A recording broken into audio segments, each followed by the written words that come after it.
नमस्कार, मैं हूं अखिलेश पांडे और आप देख रहे हैं सी न्यूज़ भारत। वक्त हो चुका है न्यूज़ बुलेटिन का। इस बुलेटिन में हम बात करेंगे अयोध्या की, जहां नगर निगम के नामित पार्षद ने जिलाधिकारी को सौंपा शिकायती पत्र।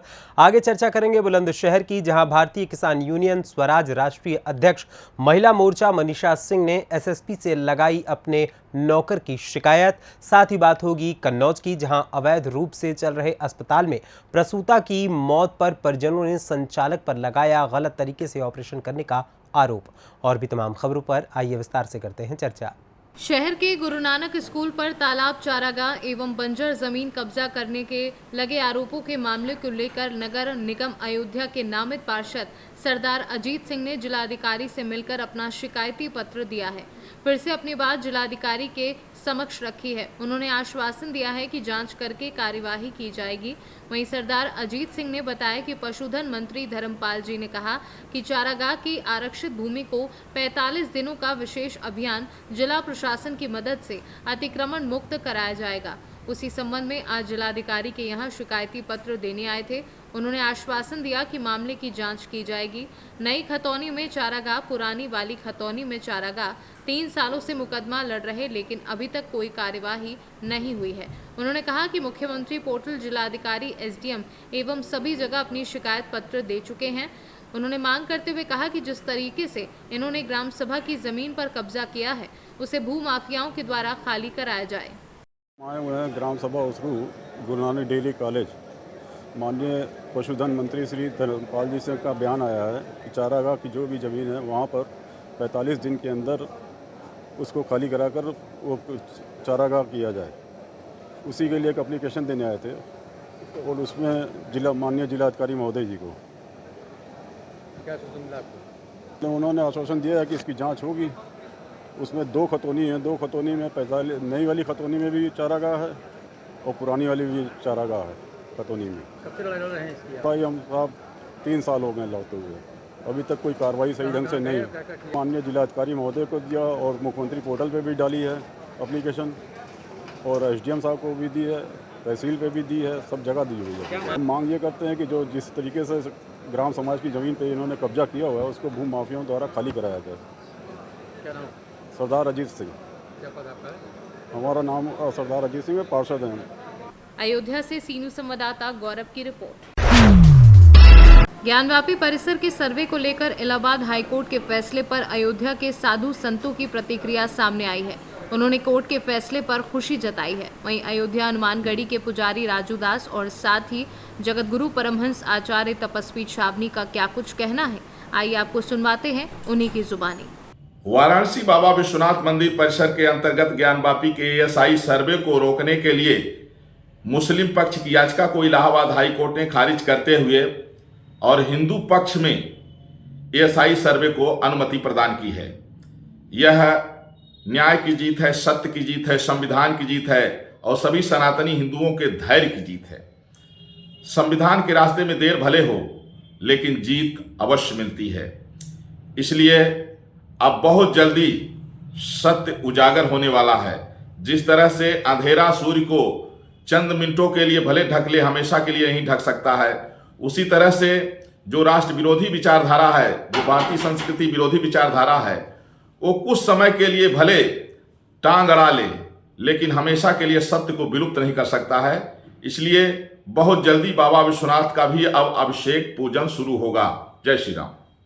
आज इलाहाबाद हाई कोर्ट का जो फैसला आया है, ज्ञानवापी में एएसआई सर्वे की अनुमति, मुस्लिम पक्ष का सुनवाई खारिज करते हुए कोर्ट ने कहा कि नहीं, एएसआई सर्वे होना चाहिए। मैं कोर्ट को साधुवाद देता हूं और मुझको संविधान में आस्था है, विश्वास है। जिस प्रकार से वहाँ पर सनातनियों के साथ जाति हो रहा है, जिस प्रकार से आक्रांताओं का हिंदुस्तान का मुसलमान महिमा मंडन कर रहा है, ये दुर्भाग्य है।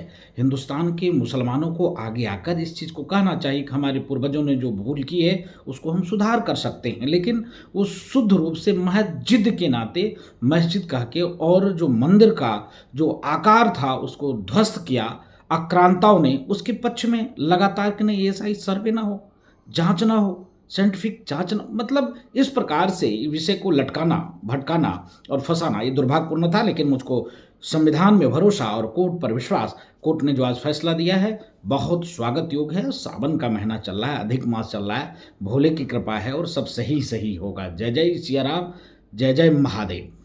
अयोध्या से सी न्यूज संवाददाता गौरव श्रीवास्तव की रिपोर्ट। उत्तर प्रदेश के बुलंदशहर में भारतीय किसान यूनियन स्वराज राष्ट्रीय अध्यक्ष महिला मोर्चा मनीषा सिंह ने एसएसपी के समक्ष पेश होकर अपनी गौशाला पर किए गए अवैध कब्जे को लेकर अपने ही नौकर पर गंभीर आरोप लगाए, जिसमें उन्होंने बताया कि वहां पर काम करने वाले युवक द्वारा अवैध रूप से चरस और गांजा की सप्लाई की जा रही है, जिसके चलते उसने उसके वहां पर बंधे हुए पशुओं को भी वहां से खदेड़ दिया है। जफर फरजंद है, वो हमारे आश्रम में गांजे की तस्करी कर रहे हैं। तो मेरी हाथ जोड़ के यही अपील है कि वहाँ पे गांजे की तस्करी ना हो, और बहुत अगर हम उन्हें निकालने की कहते हैं तो वो हमें मारने की भी धमकी देते हैं, और कई बार हम पे जानलेवा हमला भी करा है, और मेरे फादर इन लॉ पे भी जानलेवा हमला करा। अगर ये वहीं रहते हैं और मार मार के इन्हें घर से गांजे की तस्करी करते हैं, क्या होता है?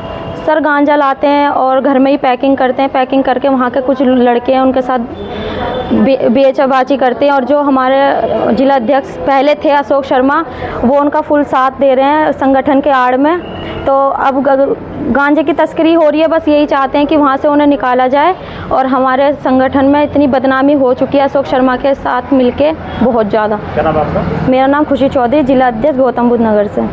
नाम बैदराल आज़ाद है, मैं वैदाचार्य काम करता हूँ। और 10 रुपये के कार्ड में चाहे कैंसर हो, चाहे टिका, सर्वाइकल, कैसी भी 10 रुपये कार्ड 1 महीने के लिए मैं दवा फ्री देता हूँ। और मेरा हाउस डाल लिया उसने, ज़बरदस्ती कब्जा लिया। 20 साल पहले मैंने उनको बेदखल कर दिया, बार अनूप शहर उसने गांजे काम किया, 9 साल रहा, वहाँ से भगा, फिर उधर ताले तोड़ के ज़बरदस्ती कटर वगैरह से मेरे हाउस डालने में बढ़ गया। अब मैं कहाँ जाऊँ? दर की डोगरे खा रहा हूँ। 17 साल की उम्र में मैं कहाँ तक उसको निभाऊंगा, कैसे करूँगा? और मैंने प्रशासन से भी 1 बार नहीं 50 बार कहा, मेरे पास प्रूफ साबुत रखे हैं मेरे पास में, आज तक मेरी कोई सुनवाई नहीं है। मैंने लीज पे मैं मनीषा को जो है उसको दे दिया, मुझे पैसे की ज़रूरत है, मैं कहाँ से लाऊंगा? और मैंने दे दिया और उसको खाली करा जाए। प्रशासन से मेरी एक गुजारिश है कि परिवार कैसे चलता है? मैं परिवार कहाँ से, मैं 10 रुपये कार्ड बनाता हूँ, दवाइयाँ जंगल से ढूंढ के लाता हूँ, उन्हें कोट के मैं देता हूँ और वो 10 रुपये में ही गुजारा करता हूँ। लिहाजा मुझ पर पैसे की परेशानी थी, इसलिए 5,000 रुपये मैंने किराए पर मनीषा को दे दिया है, उसे खाली कराया जाए, बड़ी मेहरबानी होगी। जिससे कि आपके और किस तरीके से परिवार? मेरे परिवार में जो है सब शादीशुदा हैं, 4 बेटे हैं और भी हैं, सब राजी खुशी हैं, लेकिन दर भटक रहे हैं। क्यों? घर तो उसने छीन लिया, हौस डाली उसने छीन लिया, अब मैं कहाँ जाऊँ? प्रशासन मेरे हैं जी, पुलिस प्रशासन ने क्या बोला? वो तो सब उधर सेटिंग है सबकी। यहाँ पे क्या? नहीं, ये तो बहुत अच्छे हैं। कप्तान साहब के पास में आया हूँ, उन्होंने बहुत अच्छी तरह से कहा कि मैं साथ दूंगा। बुजुर्ग आदमी 17 साल की उम्र में कहा तुम्हारे साथ इंसाफ किया जाएगा। मैं बहुत खुश हूँ आज जो है प्रशासन ने मेरी सुनी है, उनके लिए। मेरा नाम हाजी मोहम्मद आज़ाद बैदराल आचार्य हूँ। 15 साल मैंने बाहर सर्विस की है, लोगों को सेवा करते करते मेरा बुढ़ापा, मेरा पीछे का रिकॉर्ड देखें, कोई क्लियर है एकदम, बिल्कुल। बुलंदशहर से सी न्यूज संवाददाता नितिन सिंह राजपूत की रिपोर्ट।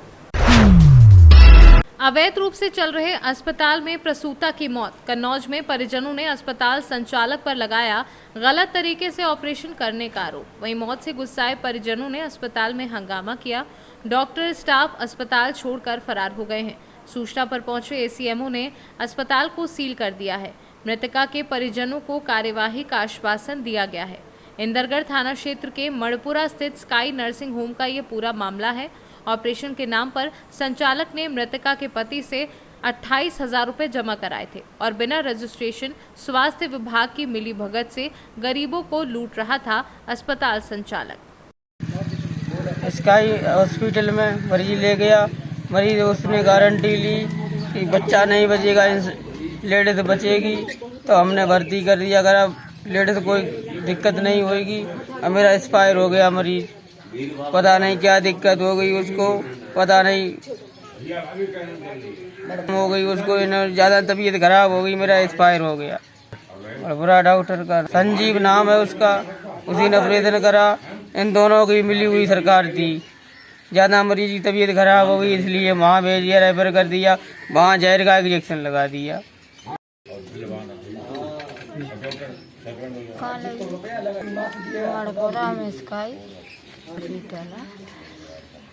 ले गए इन्हें जाकर कि देखो कि तुम्हारा बच्चा नहीं जिएगा, तुम्हारी जनी मानसी तुम्हारी जी जाएगी। तो हमने बोला हमने चला कोई बात नहीं, मेरा बच्चा ना आए तो दोबारा हो जाएगा और मेरी बहुत बच जाएगा। इनने ऑपरेशन किया, बच्चा मेरा निकाल के ले आया द्वार और बहू हमारी अंदर बनी रही। फिर निकाल के बाद में ले आया, 2 दिन बाद घबराई गई, घबराए के बड़बड़ाए के एकदम फिर ने संजा के 12 बजे लेके बजे इनने करी मार्शल। फिर जिनने जल्दी लदाए दो कई लैया छिबड़ा मऊ लदाए दो और उन तो यहाँ हाल लइए उनने बोतलें सब चढ़ाए दें। बाद के चढ़त पे के थप्पड़ और मारी मत्ती पिरान निकत पे गाल में थप्पड़ मारी कस के दोए और अपने मारी सोई मेरी बहू की आँखें में थी खत्म। टेलीफोन जो आया कि यहाँ मालपुरा में एक अवैध रूप से अस्पताल चल रहा है, इसका ही हॉस्पिटल। इसको मैंने आके देखा है और इसको सील कर दिया है। आगे इसके मालिक का पता नहीं चल रहा है, अभी यहाँ कोई बता रहा है। पता चलते ही इसके खिलाफ FIR की जाएगी। इसके खिलाफ कोई विभागीय कार्रवाई की गई? FIR की जाएगी सीधे विभागीय। कन्नौज से सीनू संवाददाता सीबू सैनी की रिपोर्ट। रामगढ़ के पवन यादव हत्याकांड का पुलिस ने 24 घंटे के अंदर उद्भेदन कर दिया है। इस संबंध में रामगढ़ SDPO किशोर रजक ने गुरुवार को प्रेस कॉन्फ्रेंस कर जानकारी दी। उन्होंने बताया कि बीते 1 अगस्त को घटित वारदात के उद्भेदन के लिए SIT का गठन किया गया था। छापेमारी टीम द्वारा तकनीकी व वैज्ञानिक अनुसंधान में मिले साक्ष्य के आधार पर 2 प्राथमिक अभियुक्तों विकासनगर निवासी मोहम्मद हमास उर्फ मोटा और उसका बड़ा भाई मोहम्मद आज़ाद उर्फ सूर्या को गिरफ्तार कर लिया है। 1 अगस्त की रात को एक सूचना मिली कि एक पवन यादव एक युवक है जिसको चाकू से मार करके घायल अवस्था में छोड़ दिया गया है। जिसको स्थानीय लोगों की मदद से पुलिस ने अस्पताल पहुंचाया। उसके बाद उसकी फिर मृत्यु हो जाती है। इस हेतु पुलिस अधीक्षक महोदय के द्वारा एक SIT बनाया गया, जिसका नेतृत्व मैंने और थाना प्रभारी रामगढ़ और बाकी SI के साथ मिल करके किया। तो उसके उपरांत ये बात सामने आया है कि जो पवन यादव मृतक था वो अपने 2 दोस्तों के साथ आपसी बकाया पैसे को लेकर के विवाद था, जिसके बाद जो एक मोहम्मद हमास और सोनू यादव ने मिल करके दोनों ने एक सुनिश्चित तरीके से कई बार चाकू से हमला करके उसको हत्या करने की नियत से उसको हमला किया गया था। और उसके बाद हम लोगों ने छापेमारी करते हुए दोनों को गिरफ्तार कर लिया। और उसमें एक मोहम्मद आज़ाद और कोसर जहाँ जिसने साक्ष्य को छुपाने के लिए और उसके साथ जो प्रयुक्त हथियार चाकू को और जो तथाकथित अपराधी हैं उनको भी दरवाजा में बंद करके रखा गया था, जिससे साक्ष्य छुपाने के कारण उन लोगों को भी गिरफ्तार किया गया। कुल कितने लोगों की गिरफ्तार की गई है? कुल 4 व्यक्ति की गिरफ्तार किया गया। नाम क्या क्या? एक मोहम्मद हमास है और सोनू यादव है जो दोनों घटनास्थल पर थे। उसके बाद मोहम्मद आज़ाद है और कोसर जहाँ। क्या लेके घटना को लेके लोग घटना को अंजाम दिए? आपसी बकाया पैसे को लेकर के इन लोगों के बीच में विवाद था। क्या बकाया था? पैसे को लेकर। हाँ, लेन देन आपसी बकाया था इन लोगों का। कुछ क्या क्या बरामद है? तो अभी जो बरामद हुआ है, खून लगा हुआ चाकू बरामद हुआ है, खून लगा हुआ कपड़ा हुआ है, मोटरसाइकिल जब्त हुआ है और जो मृतक पवन यादव का मोबाइल है उसके आधार पर फिर हम लोग उसकी जांच करेंगे। ये लोग दोस्त थे आपस में? हाँ। और कोई मामला है क्या? नहीं, हम लोग अनुसंधान करेंगे, उसके बाद जैसे जैसे सूचना आएगी आप लोगों को सजा करेंगे। रामगढ़ से सीनू संवाददाता राजीव सिंह की रिपोर्ट। फिलहाल के लिए इस न्यूज़ बुलेटिन में बस इतना ही। देश दुनिया की तमाम खबरों के लिए देखते रहें सी न्यूज़ भारत। हर खबर आपके साथ, आपके हाथ।